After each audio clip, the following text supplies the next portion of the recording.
تعالوا بقى نعمل مع بعض احلى صينيه جلاش بالكاستر هتاكلوها، وهوريكم ازاي تعملوا طريقه الكاستر بطريقه مظبوطه جدا. اول حاجه هنعمل طبعا الشربات بتاعنا عشان نركنه يبرد. باخد كوبايه سكر بحط عليها كوبايه ونص ميه، وهنا بزود الميه شويه علشان خاطر اديه مساحه ان هو يغلي براحته ويعقد ويبقى ويتقل. وبحط عليهم نص ليمونه واسيبهم بقى على النار يغلي كده مع بعضه حوالي نص ساعه لغايه ما بيتقل ويبقى عندي قوام تقيل شويه. هبتدي بقى اعمل الكاستر. باجيب كوبايه من اللبن وبحطها في كازرون وبحطها على النار، بحط اللبن اوطي عليه يغلي، وعلى ما بيغلي بنبتدي بقى نعمل بقيه المكونات بتاعتنا. اهم حاجه اللبن بتاعنا يسخن لدرجه الغليان. باخد صفار بيضتين، باخد بيضتين بكون مطلعاهم قبلها من التلاجة بشويه، وبفصل الصفار عن البياض. بس اهم حاجه ان احنا نفصلهم كويس، ما نخليش يعني الصفار يدخل على البياض او العكس، عشان انا هاخد البياض ده هعمل منه مارينج وهوريكم طريقته. باخد بقى ربع كوبايه من السكر، سكر عادي خالص مش لازم سكر بودره، لو ما عندكيش انا استعمل سكر عادي. وبقلبهم مع بعض لغايه ما الصفار او السكر بيدوب مع الصفار. بعد كده بقى ببتدي بحط له معلقتين من النشا، معلقه اكل عاديه خالص، بحط معلقتين واقلبهم برضو كويس قوي. كل ده واحنا حاطين اللبن على النار بيغلي. نقلب بقى الصفار مع النشا لغاية ما يدوبوا بقى مع بعض ويبقوا بالشكل ده. طيب بعد كده بقى بجيب اللبن اللي غلي وباخد معلقة واحدة منه وهو سخن كده. ليه الحركة دي؟ علشان خاطر البيض ما يستويش مننا لو حطينا اللبن كله مرة واحدة. فبناخد معلقة لبن سخن الأول ونقلبها مع البيض، وبعد كده بروح واخدة البيض كله واحطه على اللبن السخن، يعني كل ده واللبن سخن. بنزل بقى كل المقدار بتاعي وبقلبه بقى كويس قوي. وبعد كده برفعه على النار عشان يغلي ويتقل ويبقى قوامه كده، القوام بتاعه كده. مش هنحطه يبرد ولا حاجة، احنا بس هنحطه في الطبق ونتعامل معاه بسرعة وهو لسه سخن. بعد ما بحطه بقى بجيب مكعب من الزبدة وبحطه عليها واقلبها وهي سخنة كده عشان الزبدة تدوب معايا، واقلبها كده كويس قوي لغاية ما الزبدة تدوب في الكاستر. بعد كده بقى بضيف له نقطتين من الفانيليا واقلبهم كويس قوي.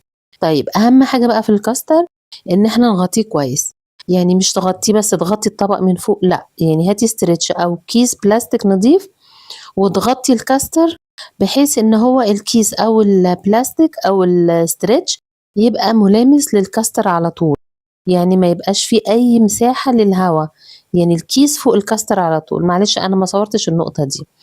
باجي بقى بعد كده هنعمل الجلاش، نحط بقى الكاستر بتاعنا يبرد وهنبتدي بقى نعمل الجلاش بتاعنا. بنجيب الصينية وبنقطع على قد شكلها، سواء بقى مربعة او مستطيلة او بيضاوية. طبعا انا بحب اتعامل مع الجلاش بالزبدة اكتر ما بحب اتعامل بيه بالسمنة. ليه؟ لان الزبدة بيبقى فيها نسبة مية، فالمية دي لما بدخل الجلاش الفرن بتعمل زي بخار كده وبتخلي الجلاش نفسه يبقى منفوخ فيورق ويبقى مورق من جوه وطعمه حلو. طبعا لو ما فيش زبدة وعندك زبدة خلاص استعملي، لو ما فيش زبدة وعندك سمنة استعملي السمنة ما فيش مشكلة، بس انا بقولك الافضل لو موجود عندك استعملي الزبدة. هبتدي بقى ارص طبقات الجلاش.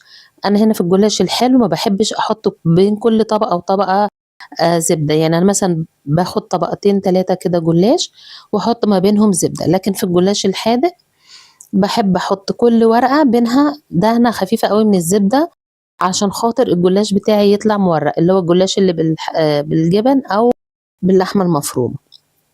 انما في الحلويات لا، باخد شوية شوية كام ورقة كده وبحطهم وبدهن ده طبقة خفيفة من الزبدة. بحط بقى بقية الجلاش او الجلاش اللي احنا قصقصناه في النص كده، ببتدي بقى ارص باقي الورق بتاع الجلاش بتاعي. خلاص اجيب بقى الكاستر بتاعي بعد ما برد، لو لقيتي ان هو كلكع منك شوية ممكن تضربيه بالمضرب كده ضربة خفيفة يفك تاني ويبقى كريمي زي ما انتم شايفين كده. هدهنه بقى على صينية الجلاش. بس نراعي ان احنا نفرده، واحنا بنفرد كده نراعي ان احنا ما نفردوش للاخر، يعني احنا واحنا بنفرد كده بنسيب الاطراف دي حوالي 2 سنتي بحيث ان هو ما يخرجش بره الصينية واحنا بنسويه او واحنا بنقطعه. وابتدي بقى ارص باقي الورق بتاعي وادهن برضو زبدة لغاية ما بخلص الكمية كلها. كده خلصنا الصينية بتاعتنا، هنبتدي بقى نقطعه. في ناس بتحب تقطعه مربعات، بس انا بفضل ان انتوا تقطعوه مثلثات كده، بيبقى طبعا شكله احلى في التقديم وشكله احلى في الصينية. فهنقطعه بقى كده زي ما انتم شايفين، يعني احجام ما تكونش كبيرة قوي، لان دي حاجة مسكرة، عشان بس اللي ياخد حتة يقدر يخلصها، ما يتبقاش منه حاجة يعني. فما نقطعش حتت كبيرة قوي، بالذات في الحلويات عموما، يعني حتى في التورتة والجاتوهات والحلويات عموما نقطع قطع صغيرة، علشان ما حدش بيقدر يخلص الحتت الكبيرة دي.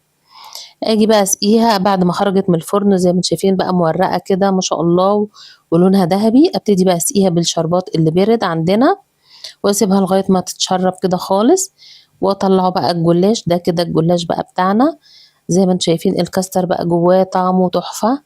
جربوا بجد، لازم تجربوا الكاستر بالطريقة دي. الكاستر بالطريقة دي ممكن تاكلوه لوحده كده كأنه مهلبية، طعمه حلو جدا.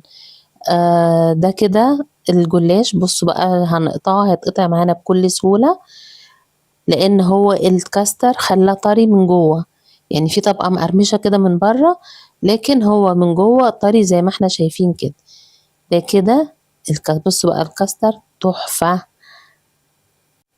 وده كده كان الفيديو بتاعنا النهاردة. لو كنت بقى وصلتوا لحد هنا، ما تنسوش اللايك والاشتراك في القناة عشان توصل لكم كل جديد، واشوفكم على خير، والسلام عليكم ورحمة الله وبركاته.